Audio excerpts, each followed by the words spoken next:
lidar com essa questão multigeracional no ambiente de trabalho. De fato, agora a gente tem uma boa distribuição, né, de X, Y e Zs no ambiente de trabalho. Isso gera alguns conflitos e não é bem assim, né, para a gente gerenciar esses conflitos. Por que a gente colocou ali que programas de mentoria podem ajudar a reduzir esses conflitos geracionais no ambiente de trabalho? O que agora, trazendo para as gerações, é legal se falar de mentoria? Se parte do princípio que quem está chegando não conhece como é que são as regras do jogo. E as regras do jogo não é só o que eu tenho que fazer, mas especialmente como eu tenho que fazer. Como posso promover a conscientização sobre riscos associados ao excesso de exposição às telas e incentivar hábitos mais saudáveis? Como é que ela consegue fazer as pessoas se darem conta que, ok, é legal eu poder fazer isso em casa, mas existem riscos associados a isso. E isso não está te ajudando a ter uma vida mais saudável. Para você, como que o RH faz para lidar com a demanda de produtividade? Não adianta o RH chegar assim e falar, equilíbrio, saúde, vida, etc. Se o teu líder chega assim, eu quero esse relatório pronto na segunda-feira.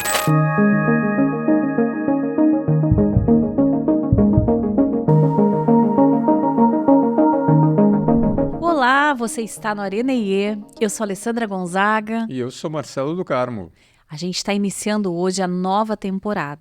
Essa é a nossa 4ª temporada, né, Má? É isso? Quem diria, hein? 4 sessões ou 4 temporadas de episódios, né? Onde a gente decidiu explora... começar de novo, né? Porque é muito ruim essa coisa de episódio 78, 79. Eu sei que tem pessoas que...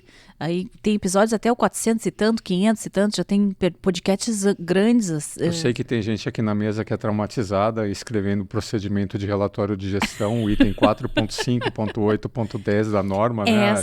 Essa piadinha só quem trabalhou com o processo vai entender, mas era extremamente detalhado. Um abraço pro pessoal da gestão da qualidade. É isso aí. Então a gente decidiu agora, esse é o 4.1, né? Então é assim que a gente vai começando. É a 4ª temporada, episódio 1. Episódio, isso aí. Pronto, começamos de novo a contagem. E o que a gente fez aqui de mudança? Quem não viu a chamada, já vou trazer para quem está nos escutando ou quem está nos assistindo no YouTube. A gente vai ter 2 episódios por mês. Antes a gente tinha 4 episódios. Vimos que não precisamos contribuir com mais conteúdo em quantidade e que a gente tem que dar prioridade à qualidade. Ou seja, a trabalhar mais o pré-episódio, o pós-episódio, utilizar bem o nosso material também de base, as nossas newsletters, os nossos treinamentos. Isso, e nessa temporada a gente quer expandir a arena. A gente até então ficava aqui, nós tínhamos convidados, a gente trazia coisas que estavam acontecendo por aí, como foi o caso da série que a gente fez sobre as enchentes aqui no Rio Grande do Sul. Mas, basicamente, nós conduzíamos, né, as discussões a partir de pautas que nós selecionávamos. Isso, na saída de casa de preferência. Quando vinha um convidado, a gente trazia um pouquinho da visão desse convidado sobre a pauta que a gente tinha selecionado. Perfeito. E o nosso desafio nessa nova temporada vai ser ampliar a arena. Então, em um dos episódios, a gente sempre vai ter uma pessoa aqui convidada que vai trazer um pouquinho da sua arena para a gente discutir aqui. Sua arena no sentido de seus desafios como líder, na gestão da sua equipe, nas questões socioemocionais no dia a dia da realidade que ele vivencia. Então, vamos trazer a arena de outras pessoas que vão ser nossos convidados e também de pessoas que nos seguem nas redes sociais. Isso. Tentando responder a perguntas, a dúvidas específicas sobre as pautas que a gente estiver veiculando, né, a cada período nas nossas redes sociais. Então, a característica desses novos episódios dessa temporada vai ser essa ampliação da arena. Isso. A gente vai trazer mais questões práticas, né? Vamos tentar ser menos teóricos, né, Ali? Tanto é que, para incrível que pareça, não tem nenhum livro aqui em cima da mesa. Porque... não prometo que não haverá livros, tá? Mas vamos sair um pouco, né, da questão da teoria e vamos tentar trazer a teoria aplicada à prática. Isso. A gente sabe navegar nos dois. Eu lembro já de algumas vezes que as pessoas tentaram me xingar de ser teórica, sabe?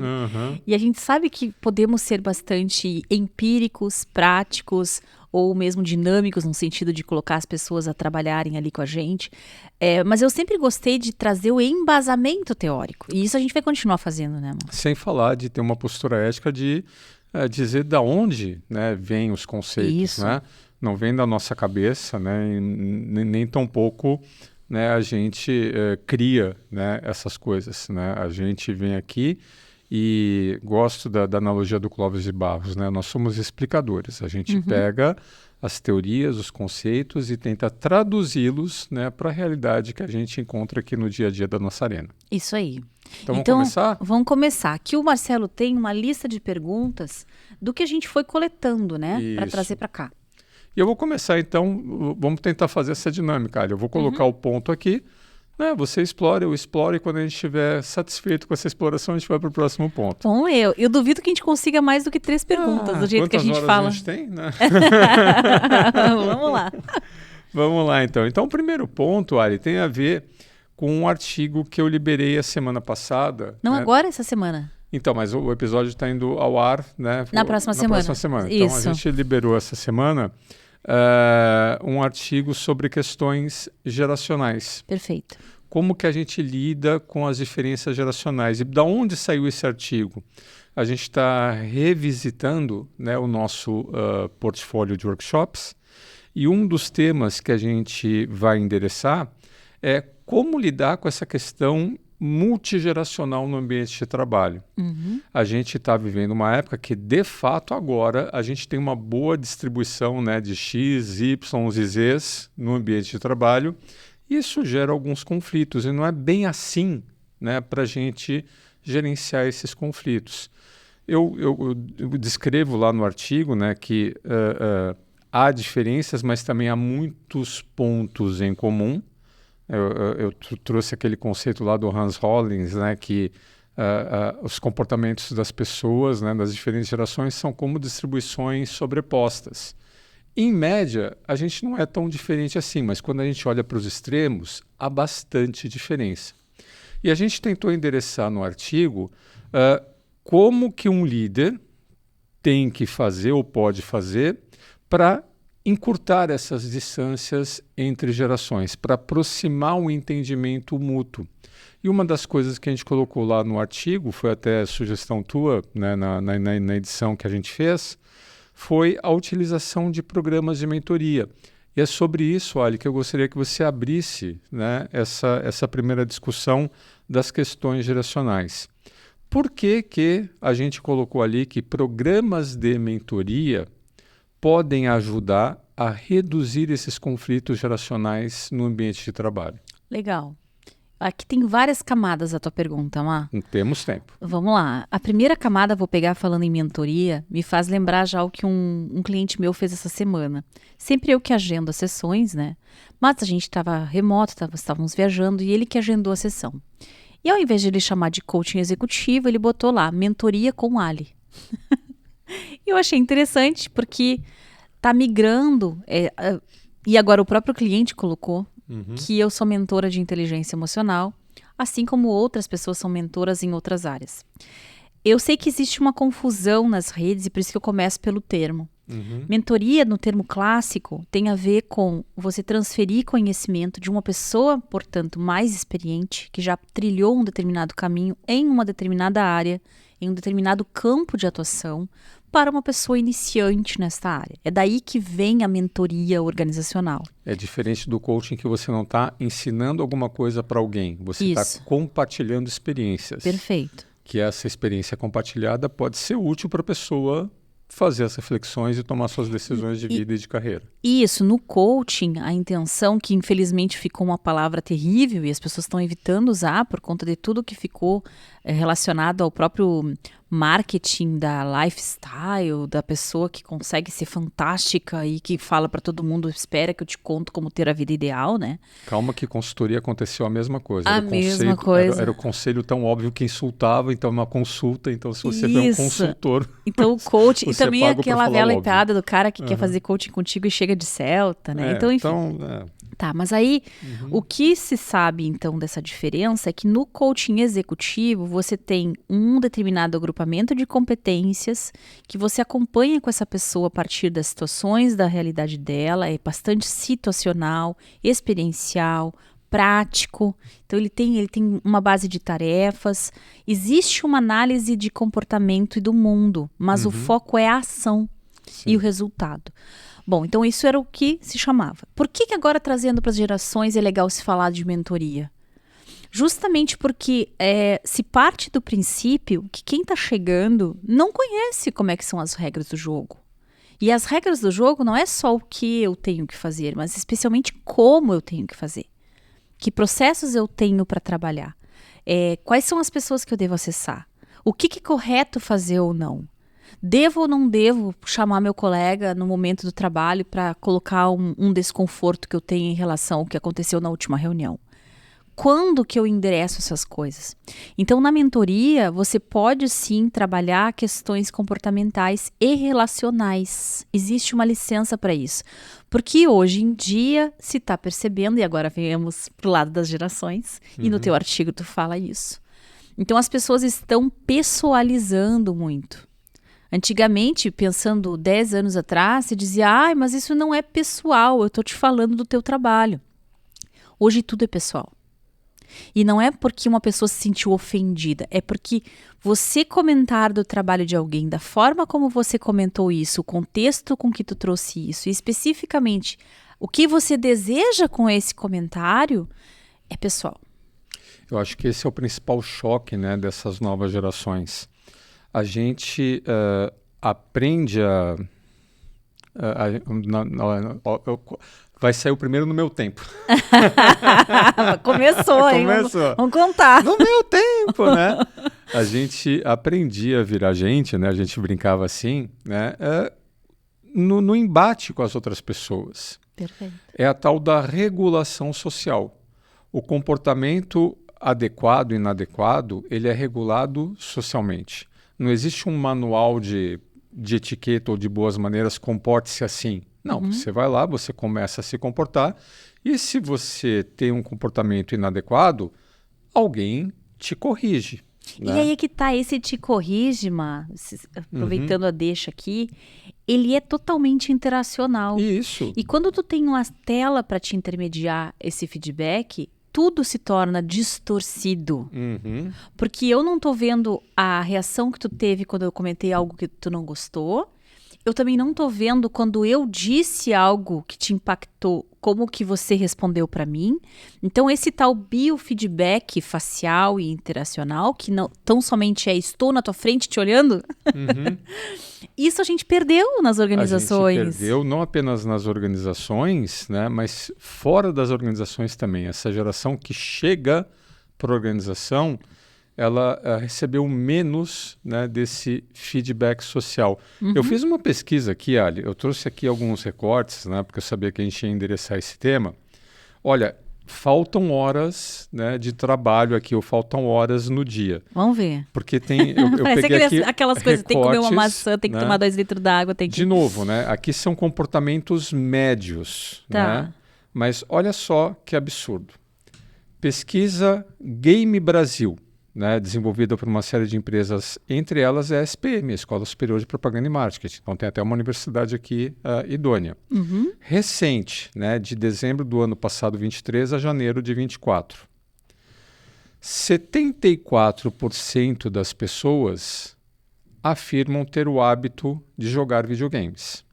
E aí eu vi várias pesquisas associadas, esse percentual se mantém. Nossa, mas isso deve ter sido já um grupo de destaque, já separaram a amostra, não é possível, mano? Não, porque ela é repetida de diversas pesquisas e eu peguei aqui uma série histórica desde 21. Nossa! E fica ali entre 70% da população. Mas vale até joguinho de celular, então? Vale tudo, vale tá, até joguinho de celular. Tá bom. Né? É lógico que dessas 74%... Não que eu jogue, tá, galera? Não jogo. Já joguei, mas não jogo. Já jogou, né? É lógico que, em média, são 74% das pessoas. Você tem aquele jogador ocasional, que o cara que está lá numa sala de espera E pega dá o uma celular e dá uma jogadinha. jogadinha para passar o tempo. E tem o cara que tem o console, tem o... Tem tudo. Como é que chama? Ele até te falava que os principais consoles, mas tem o console, joga no computador, etc, etc. Mas, né, coisas interessantes. Não é só homem. De acordo com a pesquisa, a maior parte dos jogadores são mulheres. Olha só, isso para mim foi Não sabia também. uma- Meu Deus, como a gente foi se uma- sente fora do planeta quando isso escuta para essas mim foi estatísticas. uma novidade. Mas é lógico que a maior parcela está na população entre 25 e 34 anos de idade. Aham. Agora, quantas horas o pessoal joga? De novo, em média, 9 horas por semana. Nossa, mano. Em média. Isso é um Né? curso Então, de se você pós-graduação. pegar o pessoal que joga ali no celular, num momento ou outro, na sala de espera, e o pessoal que joga, se são 9 horas em média, Nossa. deve ter gente que joga 15 Direto. horas, né, 16 horas por Faça um semana. turno, pelo menos. Vírgula. Impressionante. Streaming. Porque tem o videogame e tem o streaming. Característica do videogame. Cadê a regulação social do videogame? Não tem. Até tem um mata o outro ali, já não Mas brinca é mais. consequência. Né? Mas não- Se você pode morrer e nascer de novo, Ah, bom. você pode trapacear, Isso sim. você pode adquirir competências comprando, e aliás é o que o pessoal mais Sim, quer, né? claro, Fazer você as gastar o seu forças, dinheiro enfim. na Aham. plataforma. Então não tem uma regulação social. Não. Você interage com você mesmo e geralmente não há consequência. Se você é um mau jogador, você vai lá, paga e começa do Não, é de que eu novo. quero dizer... Bom, depois eu comento. Terminam as Ou estatísticas. você tem os códigos de trapace e você ganha Não, mas é vidas que tem ilimitadas. hoje jogos em times internos. Tu faz uma espécie Mesmo de... jogos em times internos, né? Não gostei desse time, vou para outro time. Cria Ah, um time sim. meu sozinho. Não há regulação social. Aham. Né? Não há essa, como é que fala? Essa fidelidade a um time ou a uma regra. Sim. Né? Bom, então vai apontando aí. Em média, 9 horas jogo de videogame por semana. Streaming. Eu achei interessantíssima a faixa Ah. etária que tu falou ali. 25 a 34 anos. A principal faixa etária. Nossa. Tá? Streaming. Sabia que no Brasil a gente pode ter acesso a 5 mil canais de streaming Nossa. entre as diferentes plataformas? 88% dos entrevistados já viraram a noite maratonando uma série. Ah, bom, aí sou culpada. Desde a pandemia. Agora, Quando de a novo, gente resolve... né? Não, virar a noite acho que não. Era 75% em média dos brasileiros que jogavam. É mais ou menos esse mesmo percentual quem usa streaming. 75%, né, usa streaming. Quantas horas por semana? Em torno de... cadê aqui as horas? Principais usos. Tá, enquanto tu acha, então... Da média global. 10 horas por semana Dos streaming. dos streaming. Tá. E tem redes sociais. Redes Ah, sociais bom, rede social com são o celular 187 milhões de internautas em 2024, É o na tempo última, né? Mais 9 horas e 13 minutos por dia manda. Nossa Senhora. conectado na internet. Então, 9 horas por dia conectado. Mais 10, horas 12 no horas streaming. por semana no streaming. Mais 10, 12 horas por semana. Jogando. Não é à toa que o pessoal não sai da casa dos pais, né? Não, a tal da, como é que chama? Adolescência, né? Agora é a hora em que você tardia. me agradece pelo trecho do teu artigo que não foi ao ar ontem. Que, pessoal, é que o mar ia pegar muito pesado com os Zs, e aí eu digo, não, segura, né? É que, o que eu quero trazer aqui? Então vamos lá, isso que eu ia Então, comentar. uma falta de interação com o mundo real Aham. e esse pessoal 1, 2, 3 já agora tá valendo. Tá, então esse pessoal dos 25 aos 30 e poucos, eles são os Zs e os Ys tardios, Sim. que são aquelas pessoas que nasceram a partir de 95 por ali, tá? Que tem muita gente que já diz que é tudo junto a mesma coisa. Porque qual que é a diferença, dos primeiros Ys? Os primeiros Ys seriam nos anos 80, imagina, dos 80 e 90, o tamanho da diferença entre 80 e 95. Esses 15 anos, o tamanho da diferença que é isso. Porque quem nasceu ainda em 80, ou início de 80, chegou na sua vida adulta ali, girando os seus 18 anos, e estava começando a internet. Me lembro do ônibusinho do Terra, né? Quando tinha os primeiros canais de internet de escada. Sim, internet de escada. Era completamente diferente, era quase como uma experiência. Ai, vou entrar na internet, né? A gente ia lá e se preparava, se vinculava em casa para poder entrar na internet, discar, e ia fazer um café enquanto conectava, né? Então é completamente diferente a experiência de quem já nasceu num mundo conectado, que é o caso dos Zs. Então toda a sua experiência de formação no mundo, o que eu entendo da realidade, já começa a ser intermediada por telas.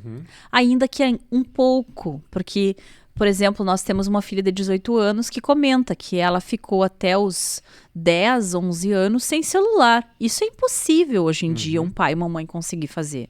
Mas a gente conseguiu porque ela nasceu em 2005. E aí tinha os primeiros celulares, mas a gente não dava para as crianças, a gente dava os porcaria, aqueles mais que era só mesmo de ligar e que não tinha nem o jogo da cobrinha. Hoje os avós, né, jogam celular. Hoje tu tá com um bebê no berço e tem gente que tem na frente do bebezinho um tipo de tablet de bebê, né? Então hoje está muito grave até isso, esse tamanho da exposição às telas. Existem vários estudos sobre a exposição às telas, mas não vamos falar de educação infantil ou relacional, vamos falar sobre jovens. Então, esses jovens adultos que estão entrando nas empresas, eles têm pouquíssima experiência de qualidade interacional. E o que isso vai fazer de diferente quando eles chegam lá? Eles vão preferir conversar pelo celular do que presencialmente. Eles vão preferir mandar um áudio do que escrever um texto. Eles vão preferir fazer tarefas compartilhadas em arquivos editáveis compartilhados e não cada um faz o seu trabalho e depois apresenta. Então, existe toda uma forma de construção da realidade, muitas coisas até positivas, mas tantas outras bastante ansiosas que se tem aí. Essas ferramentas colaborativas eu acho fantástico. Eu acho incrível, né? Também. Você ter lá um arquivo compartilhado que todo mundo acesse e fica o rastro, né? Isso é fantástico. Agora o problema, por exemplo, é quando você vai construir uma solução ou você vai debater uma ideia, aí começa a ter a evitação do conflito. Não, e mais do que isso, de quem que é o dono? Porque daí é o tal do cachorro com muito dono que morre de fome, né? Sim, mas olha só, imagina que eu tô lá, vou fazer um paralelo aqui, estou jogando uma partida de videogame. Não vou quebrar meu recorde, vou perder. O que eu faço? Reseto. Pronto. Estou numa reunião. Vá. Não estou gostando da toada da conversa. Deleta, coleguinha. Não tenho como. E aí eu fico, nossa, frustrado. Eu falo, não, aqui não é legal, o pessoal aqui... Cara... Né? Essa que é a dificuldade, esse não treinamento de como lidar com as adversidades acaba prejudicando justamente a colaboração, justamente esse contraponto, essa construção de ideias compartilhadas. Uma dificuldade muito grande em ser contrariado, ou em alguém vir e falar, não, mas vem cá, tá errado. Né? E aí entra toda a falta de empatia do X, né? No meu tempo, X. Né? Não, peraí, deixa eu te contar como é que... Você viveu isso, né? Eu fui testemunha. Quando você contrapunha uma certa ideia de um cliente e a pessoa simplesmente não queria ouvir e falar, não, peraí, você não sabe como é que as coisas funcionam aqui, deixa eu te explicar como é que as coisas funcionam aqui. Né? Que é a típica reação de quem se sente incomodado, porque se sentir desconfortável com o conflito não é exclusividade da geração XYZ. Nós temos, em geral, nós brasileiros aqui temos, em geral, né, um desconforto com o conflito. Ou a gente atola o pé na jaca, né? Como é que é o ditado? Né? Eu dou um boi para não entrar numa briga, mas uma boiada para não sair dela. Então eu evito, mas peraí, aí eu vou lá e chuto o pau da barraca. Tá, e aí vamos explorar essas outras gerações aí, isso que eu achei bacana também no teu artigo, Má, que tu comenta em determinado momento, geração, gente, não é uma idade, não é uma faixa etária. Na verdade, a geração conta, sim, a partir de uma idade, mas é um conjunto de experiências que você compartilhou durante a tua formação. Então eu sempre digo que quem é da minha geração ouviu Legião Urbana até decorar a música, né? Então a gente tinha lá o CD, o disquete, olha só, já perdi até o nome, o disco de vinil, que algum amigo que tinha um pouco mais de grana tinha comprado, e que daí a gente se reunia na casa desse amigo, porque ninguém vai comprar de novo um disco que um amigo já tem, ora bolas, né? E a gente ficava ouvindo aquele disco até decorar. Então eu me lembro de sessões de tardes nas casas de amigos em diferentes lugares. Já deu pra ver que eu era a que tinha menos grana, porque era sempre na casa de alguém, né? E a gente ia lá, de vez em quando também a gente levava as fitas cassetes pra gravar as músicas que a gente gostava pra quem era muito rico e tinha um 3 em 1. Sim, ou então era uma coisa itinerante, porque o Legião Urbana, o 2 tinha aquele aviso, né? Ouvir no volume máximo. Né? Isso! Não tinha como não ouvir. Então, assim, isso é uma experiência da geração X, da geração que veio depois dos baby boomers, do pessoal que nasceu entre os anos 60 e 80, e que tinha ali um determinado conjunto de experiências baseadas na tecnologia da época. Que quando você vira a chave para o Y, tu já começa a ter experiências um pouco mais individualizadas, mas ainda não tanto quanto num mundo em que cada decisão do teu celular leva em consideração o que você gosta, o que você quer, o que você acha interessante seguir ou não. Então, essa hiperpersonalização que foi acontecendo no nosso mundo tecnológico vai trazer consequências para a pessoa lá da gestão, lá para aquele líder quando ele recebe esse novo colaborador. E não à toa a gente está com índices altíssimos de turnover. Então nunca se teve turnover tão elevado nos primeiros cargos de gestão. Outra coisa que é uma consequência desses conflitos geracionais, ninguém mais levanta a mão para ser líder. Quem quer ser líder? Cri, cri, cri. Ninguém. Porque ninguém quer correr o risco de ser queimado, de estar fritado cobrando o colega, de ser visto como um cara jurássico. Então aí vem a evitação de conflito que tu falou, que está tomando proporções absurdas. Isso. E aí o interessante, né, é o uso da mentoria e não do coaching, mas o uso da mentoria, né, com esse filtro geracional. Perfeito. Por quê? Eu sou um representante da X. Eu posso prestar mentoria para um jovem da Z. Mas como é que tem que ser feita essa mentoria geracional? Não é eu agora, do entardecer da minha carreira X, que eu vou chegar para um Y e vou falar, você tem que se comportar assim, você tem que se comportar assado. O que seria o ideal fazer? Eu, X, me lembrar lá da minha época, né, de início de carreira, porque alguma coisa a gente teve em comum. Né? O Z ele vem completamente conectado. Tu sabia que eu tinha videotexto? Não acredito nisso. Sim, né? Lá em São Paulo. Ele vai lembrando e dá soluços de lembranças. Na Telesp celular. Olha só que legal. Ai, desculpa a gente. primeira internet brasileira foi o videotexto, né? Da Telesp celular. Com 14 anos de idade eu tinha videotexto. Explica o pessoal o que é um videotexto. Videotexto é a internet da idade da pedra, né? Onde você fazia uma anos ligação 90? para... que anos 90? Era 86. Nossa, que você chique ligava, até que isso, mas isso é muito chique. Você ligava para a Telesp celular e você tinha ali acesso às primeiras páginas de internet no Brasil. E eu tinha isso de casa, né, via modem. É. Né? Eu sempre falo que o Marcelo é o mais chique. Eu sou uma pobre alegretense que foi descobrir, saiu da CRT e veio para Porto Alegre depois. Né? CRT era o que a gente ligava para o interior, para Porto Alegre. Apesar de ser Deixa eu só explicar isso para não ficar torto no ar. Companhia Rio Grandense de Telefone. Isso. Assim. Na minha época, só para o Mar poder comparar dele ou a minha, a gente se colocava uma roupa de missa, como diz, que era a roupa mais bonita que a gente tinha, e ia lá no centro de Alegrete para ligar da CRT para Porto Alegre, que era onde moravam os parentes mais ricos. Isso porque nem tinha ligação por vídeo, né? Já pensou se tivesse, né? Imagina aí, tu com acesso a uma internet, tu é muito chique, mano. Mas então, fechando parênteses do videotexto, eu também tive meus problemas de inadequação quando eu comecei a carreira. Eu era excessivamente ingênuo. Eu lembro da primeira missão lá que eu me engajei num projeto quando eu ainda era estagiário. Eu falava, vamos lá, pessoal, a gente tem que fazer, etc. Ih, olha lá. Né? Sabe aquele pessoal cansado, aquele pessoal mal remunerado e você chega cheio de gás? Então eu também passei por essa inadequação e sofri assim na época a gente não falava bullying, né? Mas a gente Assédio sofria moral. uma regulação. A gente vê até esquetes de humor, né? O pessoal mandando o estagiário buscar energia em pó no almoxarifado, alguma coisa assim. Tinha uns trotes assim, né? Onde eu comecei a trabalhar. Trote, né? A gente falava esse choque cultural mais robusto. Eu passei por isso. Tu chegou a carregar energia em pó? Graças a Deus não, mas eu vi uma pessoa carregando.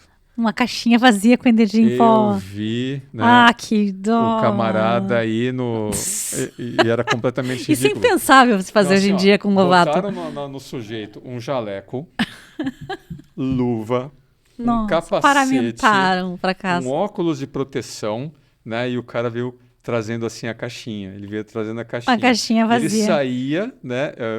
Olha só a maldade, o almoxarifado ficava no térreo. E ela estava vazia ou tinha alguma coisa dentro? Tinha alguma coisa dentro. O almoxarifado ficava no térreo e a gente ficava no quarto andar.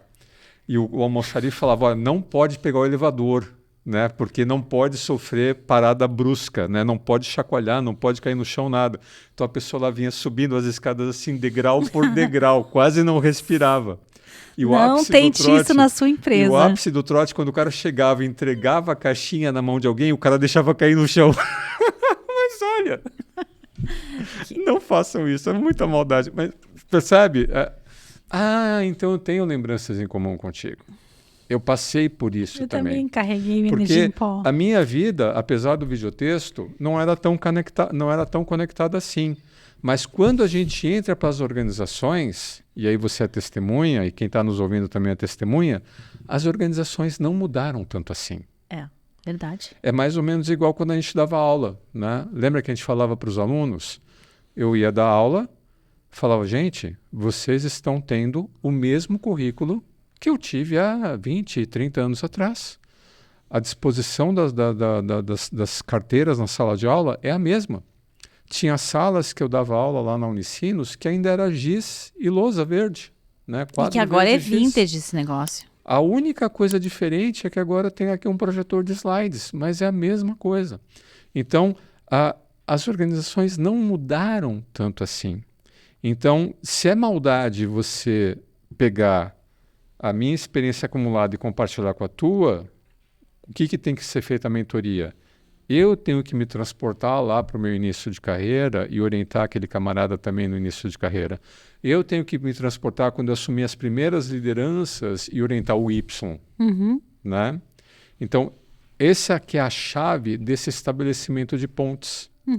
É a gente ver, tanto do lado de quem é um mentor, quanto do lado que é um mentorado, que existem pontos em comum, existem disputas em comum. Muito bom. Né? Bom, e aí a primeira pergunta já rendeu meia hora. Como a gente fala pra caramba, né?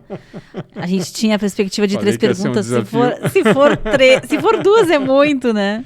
Mas eu acho que está respondida nessa questão. Está respondida. Mas assim, a verdade é que vamos seguir respondendo essa questão nas próximas décadas, sem querer lacrar na resposta. Já tem vindo os alfa aí, né? A gente vai ter que lidar com conflitos de gerações porque as transformações foram muito radicais. Eu estava, só para encerrar agora sim esse assunto, eu peguei na Netflix para ver esse final de semana um documentário sobre o nazismo. Muito bom, conta a história do próprio Hitler, da ascensão do Partido dos Trabalhadores, que depois virou o Partido Nazista, Nacional Socialista, que virou o nazismo, enfim, toda a trajetória, né? E a luta contra os comunistas, enfim, não vou trazer em detalhes porque o documentário são 6 episódios, muito bom. E o que fica claro ali é que há uma mudança, e mesmo que alguém tenha nascido aqui nos anos 40 e que ainda tenha pego algum resquício do que foi o pós-guerra, simplesmente a humanidade resetou. Aqueles seres humanos que viviam naquela época, com aquela construção de mundo, e impressionados como eram com aquela forma de viver e de se colocar, porque o que fica claro no documentário é que o Hitler ele foi um grande... não quero usar esse termo, porque o pessoal do marketing vai me esganar, mas ele foi, sim, e fez muito uso do mito do grande líder. né? Então, se teve muitos livros, inclusive, sobre esse mito que ele criou. Essa coisa de eu sou o cara que vai trazer a redenção para minha nação. É o poder e que do nós mito, vamos, né? e que nós vamos poder ser grandes e que nós vamos poder ascender e vamos sair do espaço que saímos da Primeira Guerra Mundial. Então, se não existisse a Primeira Guerra Mundial, o documentário deixa muito claro, não haveria espaço para uma personalidade como Hitler ganhar o espaço que ganhou. Ele se alimenta daquela sensação nacional de perda, de desorientação, de não sabemos o que será do nosso futuro e de todo o extremismo que vai se tendo para se conseguir ter um novo espaço para a guerra poder florescer de novo. Essas personalidades então, aí, elas souberam entender e utilizar o espírito do tempo, né? O tal do Zeitgeist. O Zeitgeist, exatamente. Só que, por que eu comentei aqui desse documentário? Porque só estamos falando de um século atrás. E é uma coisa tão absurda, tão disruptiva, que não seria diferente de tu me dizer que tu viu um filme da Idade Média, sei lá. Sim, aí então, o pessoal que tiver interesse, assista o documentário e veja os paralelos com o que está acontecendo na história mundial hoje. E com a política internacional hoje, com os extremismos de ambos os lados, que fique muito claro. A Europa, Estados Unidos, impressionante, a polarização. A própria eleição americana coisa, né? Que está rolando. Quem não conhece a história está fadado a repetir. Então, por isso que eu digo que vamos trabalhar muitas vezes a questão das gerações aqui no Orenie, porque nunca tivemos tantas pessoas com formações de vida diferentes coabitando e convivendo nas empresas. É o aumento da expectativa de vida, né? Antes, simplesmente não dava tempo para essas pessoas coabitarem. Não dava tempo para isso. As pessoas se aposentavam. E o vô começava a contar as histórias dele, o pessoal dizia, tá, vô, deu, vai dormir. Agora o vô, somos nós. Agora o vô já está com muito mais tempo já de trabalho possível pela frente. A gente chega nos 50 anos de idade e pensa, bom, qual vai ser minha carreira agora? Imagina, eu sou quase um sexagenário. Já pensou? Olha só, já não devia é incrível? Estar com o pé na cova. Daqui a pouquinho a gente já vai ter vaga especial de carro, hein? Coisa bem boa. Eles vão rever isso daí. Só que tu vê, Emma, eu vejo no Instagram muitas coisas que eu sigo. E eu vi um senhor, por exemplo, que me inspirou bastante, um que a gente sempre seguiu e adorava, que deu aula até 93 anos, que foi o Peter Drucker. Sim. A Edith Eger, que lançou um livro aos 90 anos, agora está com 93, fazendo inclusive podcast. E um outro senhor com 103 anos, ele pintava quadros, ele fez ali foi esse que eu vi na internet, pintando e fazendo cursos sobre quadros. Cara, 103 anos! Então, quer dizer, eu ainda tenho a minha idade para frente do que eu posso viver. Então, a perspectiva de vida sendo ampla, a tal da autogestão, e aí que eu quero trazer a próxima pergunta. Vamos lá. É que eu acho que chega. Então, agora eu que vou te provocar. Então tá bom? Vamos lá. Então, a gente tem vários... Nossa, isso aqui são... uma lista, gente. Aqui tem 30 perguntas, cada uma delas em torno de grandes eixos, tá? A gente colocou 3 grandes eixos de análise. Conflitos geracionais. A ética e a exposição às telas. Isso, porque a gente tem os 3 workshops da Conexão IE nisso. Eu acho que a gente... O que tu prefere? Ética... Traz a pauta da autogestão aí que tu começou. Eu queria colocar, já que eu tô falando de... A gente falou da questão da internet, vamos botar a pauta da exposição às telas. Eu conversei com 2 gestoras de RH e a gente está construindo aí um material de treinamento e esse tema tá vindo forte de como é que o gestor consegue regular o tempo que é presencial, o tempo que é híbrido, o tempo que é online. E já passamos do período pós-pandemia. Muitas empresas hoje no Brasil, eu não trouxe as estatísticas, não fui tão bonitinho que nem tu fez aqui, mas eu sei das últimas estatísticas que eu vi, que, se não me engano, são 56% das organizações brasileiras que estão com trabalho híbrido. Então, isso é bastante. Isso eu só não lembro qual é a faixa de corte, tá? Mas provavelmente é de grande empresa para cima, né? Para poder ter staff para isso. Mas, ou seja, já é um jeito de trabalhar. E isso significa que se é híbrido, as pessoas podem fazer algumas tarefas em casa ou não, dependendo da empresa, é flex desde o contrato de trabalho. Então a pessoa só vai na empresa 2 ou 3 vezes na semana e nos demais dias ela fica home office. Em outras empresas ela pode dizer, vou trabalhar home office amanhã e tá tudo certo. Então se tem essa prioridade aí de dar um tempo para a pessoa poder se organizar, cuidar da própria família, o que eu acho um avanço da humanidade. Até aqui acho um avanço, a gente poder organizar o nosso tempo. Qual que é o problema? Então aí eu vou pegar uma pergunta aqui, tá? Vou pegar a pergunta do profissional de recursos humanos. Como posso promover a conscientização sobre riscos associados ao excesso de exposição às telas e incentivar hábitos mais saudáveis?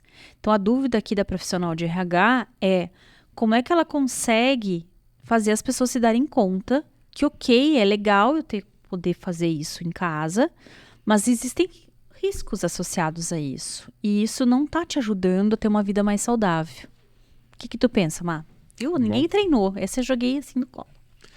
Bom, então deixa eu te contar uma história triste. Né? O ano... era a década de 90, o ano era 96. Né? Eu ainda trabalhava na Siemens. E a gente tinha recebido carregamentos de notebooks da Nixdorf. Né? A Nixdorf era uma das companhias da Siemens, né? E apareceu lá na portaria 2 carretas cheias de notebook. Nossa. Quem quisesse ia lá pegava o seu notebook. Que coisa mais chique. Não, porque a gente já usava computadores. Naquela época, imagina que os computadores eles se tornavam obsoletos numa velocidade muito maior. Porque os primeiros computadores tinham lá, sei lá, 256. 1K de RAM. Ah, tá. Né? Depois veio os 256 o meu mega. computador era 80086. Nossa. Não era nem 186, 286, era 086. Então era uma manivela. E a empresa falou, não, peraí, vamos dar um boost aqui de produtividade nesses caras. Era só ir lá na portaria e pegar teu notebook, apresentar teu crachá e pegar teu notebook. 95, 96. Que coisa incrível. Resultado disso, né? Eu lembro de um final de semana, sábado, às 3 da manhã, eu trabalhando em casa para terminar um relatório no notebook e sem ir dormir, porque eu entrei num flow. Claro. Né? 95, 96. Outra coisa, em 97, eu já consultor, né, da Siemens, eu ajudei o pessoal lá de um determinado departamento a redigir a primeira norma de teletrabalho. Não tinha espaço para todo mundo na empresa, a gente perdeu as mesas, cada um tinha um porquinho é o gaveteiro, né? E aí, se você quisesse, você podia aderir à norma do teletrabalho, a empresa te dava um celular, também da Siemens, e você acessava a internet por VPN e trabalhava de casa. Nós não temos patrocínio Com da Siemens, relação caso o pessoal pergunte aí. Só para você ver que isso é uma conversa antiga. Não é uma conversa de agora. Tá, mas como que o RH faz para lidar com isso, Má? Se já está tão incorporado? Na verdade, eu diria para você como que o RH faz para lidar com a demanda de produtividade. Porque não adianta o RH chegar assim e falar, equilíbrio, saúde, vida, etc. Se o teu líder chega assim, eu quero esse relatório pronto na segunda-feira. Claro, lógico. Quem é que está pressionando? Então, o RH não tem que falar comigo. O RH tem que falar com o meu líder. Né? E eu vou te contar por que a história é triste.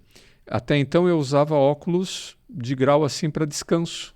Eu usava 0,25, né, que era um óculos de descanso.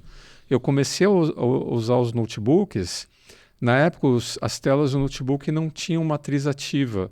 Era aquele notebook mais apagado, era uma letra mais apagada, era quase aquele fósforo verde. Né? Os primeiros notebooks da IBM pareciam esses computadores de brinquedo. Tinha uma telinha menor dentro do... A capa do teclado era grande, mas a telinha era pequena.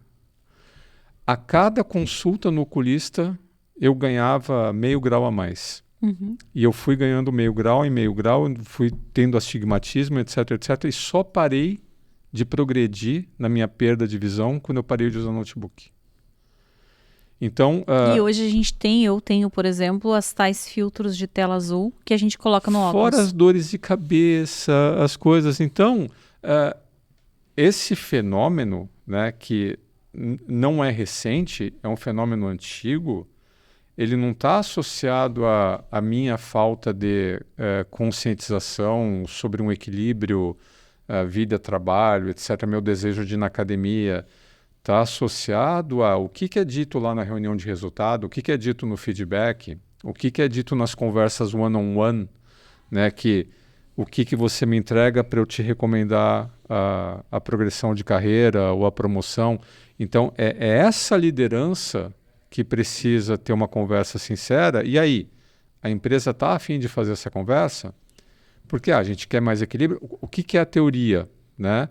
A teoria é que uma pessoa descansada... Foi até o artigo que eu fiz para a revista Conteúdo Compartilhado Com da o pessoal da Consulpass, Consulpass. né?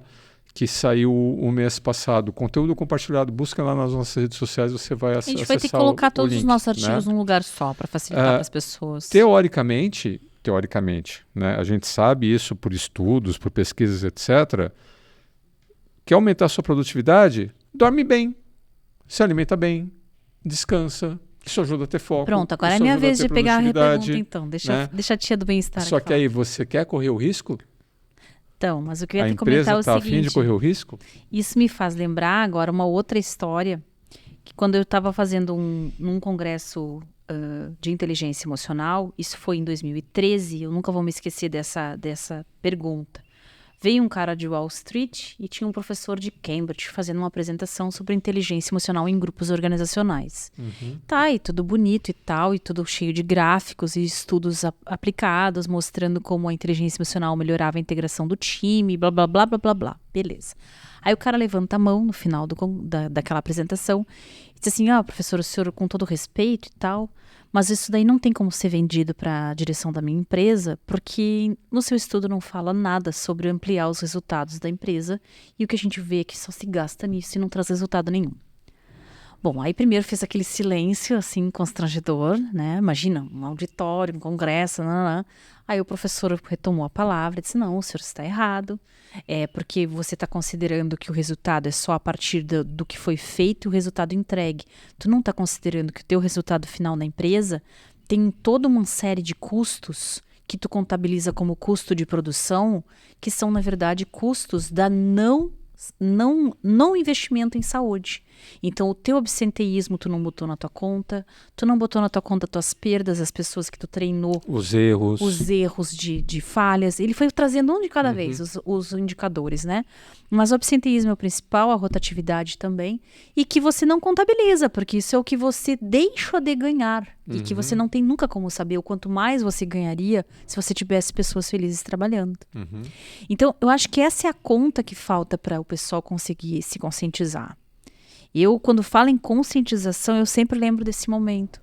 A gente só contabiliza resultado do que você efetivamente fez. E do que tu deixou de fazer. O custo total, né, dessa abordagem. E aí, por exemplo, uma empresa que ela opera numa capital. Numa capital ou numa grande cidade, há uma concorrência pelo mercado de trabalho. Então, se eu, funcionário, né, não estou satisfeito em receber o WhatsApp do meu chefe às 5 da manhã, né, do sábado, né, os famigerados grupos de WhatsApp, né, e, puxa vida, eu acho isso um abuso, etc., etc., eu posso, não é que eu vou pedir as contas hoje, mas eu vou botar, né, o meu gatinho no telhado. Eu vou seguir trabalhando aqui e eu vou ficar aqui no tal dos movimentos silenciosos, né? Vou ficar aqui no silent quitting, procurando emprego. Se me demitirem, eu já tenho aqui, né, uma porta de saída, etc. Então, isso aumenta a tal rotatividade. Aliás, esse indicador de rotatividade, lembra do PNQ, né, que a gente participava? Você tinha lá os resultantes, os indicadores resultantes e os direcionadores. Os direcionadores, a empresa tinha o programa Bem-Estar não sei das quantas, o programa 45 XPTO, o programa... Tarará. Olha só que resultado fantástico desse programa. Tá, mas esse resultado é fantástico mesmo ou você está medindo qualquer coisa? Onde que a gente via? Na rotatividade. Eu não sei o que você está fazendo aí, mas se o que você está fazendo está dando certo, você tem baixo absenteísmo, baixa rotatividade. Se você está fazendo aí great place to work, etc, etc, mas tem rotatividade, opa, O que está acontecendo? isso daqui é para inglês ver. Não, né? e dá para colocar outros indicadores hoje, né? Um deles é essa questão. Como é que está a tua ascensão de carreira? Teus líderes são da casa ou são pessoas que tu busca no mercado? Então, quando você tem um mercado de trabalho competitivo, numa capital ou numa grande cidade, se o que você está fazendo aí está ultrapassando certos limites, a pessoa vai embora. Claro. Agora, por exemplo, lá em São Paulo. Lá em São Paulo, a gente tem uma série de empresas que são ilhas em regiões. Tu visitou o interior de São Paulo comigo? Aqui no Rio Grande do Sul também tem isso, né? A empresa sede de cidade tal ou da região tal, onde não apenas todos os moradores da cidade trabalham naquela empresa, Sim. ou trabalham numa empresa que presta serviço para aquela empresa é a âncora econômica daquela região. A criança ela vai para a escola, né? O que ela quer ser quando crescer? Funcionária da empresa, igual o pai foi, igual o avô foi, etc. Não há chance de rotatividade, porque não há opções, não há um mercado competitivo. Nessas ilhas em que a pessoa está presa nessa armadilha, é onde tem o maior perigo. Porque a pessoa olha e fala, não tem rotatividade. Mas não tem rotatividade por falta de opção. Aí o que acontece? Não tem rotatividade, mas tem o absenteísmo. E tem os a doença, acidentes. Tem um acidente, tem as lesões. Tem o retrabalho. Tem o problema de trabalho mental, tem o retrabalho. Então, Tem olha para a rotatividade e olha para os demais indicadores complementares. De adoecimento. Porque pode ser que você seja esse caso, dessa empresa que é a empresa âncora de uma região. Minha rotatividade está boa, sim, porque o cara não tem opção, mas olha todos os outros custos. Tá, olha então todos os beleza, outros indicadores. gostei. Eu só quero acrescentar mais uma coisa aqui, ó. Pergunta de novo, né? Como é que eu posso promover a conscientização sobre riscos associados à exposição de telas e incentivar hábitos saudáveis? E esse segundo pedaço, eu acho que fala muito com a história do walking the talk. Ou seja, a gente tem que ter lideranças que sejam um exemplo, na direção do que você disse. Então, se eu sou o cara que fecha a sexta-feira perguntando quando que vai estar o relatório na segunda, ou se o cara vai para o final de semana já pensando no que vai acontecer para ele, caso ele não entregue, eu estou falhando no meu processo, dentro do meu trabalho como líder. Agora, se eu convido o cara para a gente fazer, sei lá, uma pescaria, já que se eu estou no interior, né? Ou se eu convido ele para um campeonato de futebol da empresa. Então, o que eu tenho visto acontecer é o incentivo ao esporte. E isso é uma coisa muito legal, sabe? Inclusive, nos últimos treinamentos que a gente fez vivenciais, eu fiquei impressionada como o pessoal estava em forma, mano. O pessoal acordando às 8 da manhã para ir correr. E daí também eu tô indo na academia, primeiro muito a contragosto, e agora já quase gostando, né? Mais um pouco até gosto. Quase. Mas assim, porque você precisa colocar prioridade para a saúde física. Então é mais do que o sono, a hidratação do corpo. Tem que colocar o exercício físico, porque é ele que vai queimar todo esse material emocional não trabalhado. Mas você falou a palavra-chave, Ali. O exemplo tem que vir da liderança. Claro. E a liderança tem que dar o tom. E aí é a primeira liderança. Se o capo de tutti capi lá, se o CEO, se o presidente atua dessa forma com os seus diretores, os diretores vão atuar dessa forma com os gestores e a cadeia vai descendo. Isso né? aí. Você imprime... você tem que ter essa mudança desse estilo de cobrança, e quando a cobrança é demais, pode haver microgerenciamento, pode haver o controle do controle, pode haver questões de confiança, né? Então, vale a pena uma boa faxina nos processos de gestão do seu negócio. Muito bem. Eu tô satisfeita com as 2 perguntas, mas não dá tempo da gente abrir mais nenhuma, eu acho.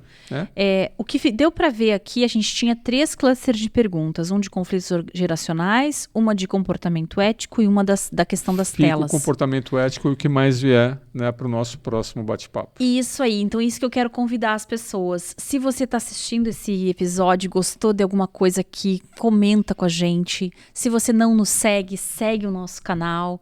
Então, aperta aí no se inscrever no YouTube, no Spotify também, tu pode curtir a gente, colocar na tua biblioteca, ativa o sininho, né, para saber quando é que a gente tá. Tem conexão IE no Instagram, tem conexão IE no LinkedIn, tem o LinkedIn da Alessandra, tem o meu LinkedIn, tem as nossas newsletters. Como é que chama lá? O Linktree, né? Tem todos os nossos se você links, entrar né? no @conexão IE do Instagram, tu vai ver a nossa Linktree, que ali tem todos os nossos links, no nosso site tem todas as nossas mídias, se inscreve.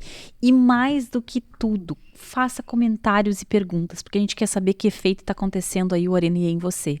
Seguido eu recebo, ou em direct, ou em WhatsApp, alunos, ouvintes, discutei nesse episódio, gostei daquele outro. Comentem, tragam para nós essas percepções, porque agora, pelo menos uma vez por mês, a gente vai colocar essas percepções ao vivo. Se você quiser e puder se identificar e colocar na mensagem, a gente vai ler teu nome, ler tua empresa, você que diz aí o quanto você quer revelar, tá bom? Era isso então, e até o próximo Arena IE. Até!